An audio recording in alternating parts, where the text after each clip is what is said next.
চল আমরা বানান ছাড়া নামের উচ্চারণ খেলি আজকে, কি বলস? হ্যাঁ ঠিক আছে। তাহলে মাসুম তোরে দিয়ে শুরু করি, কি কস? জিজ্ঞেস কর, এমন কোন ওয়ার্ড আছে যেটা আমি পারি না? তাহলে বানান কর আব্দুল খালেক। আব্দুল খালেক। ও আব্দুল খালেক বানান কর। আব্দুল খালেক। ও বেটা তোর হয় নাই, এ যাই তুই ক। আবদুল খালেক, আব্দুল খালেক। হপ, তোরা শুন এবার আমি বলি। আকাশের আব মাটির দুল আব্দুল, ভাই কয় খা ভাই কয় লেখ আব্দুল খালেক।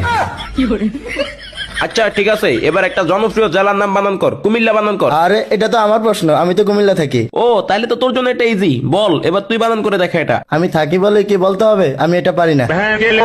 আচ্ছা ঠিক আছে মাসুম এটা তুই বল। এটা তো ইজি, আন্ডারকুম বাসের লিল্লা কুমিল্লা। এটা হয়েছে নাকি আপনারা কমেন্টে জানান।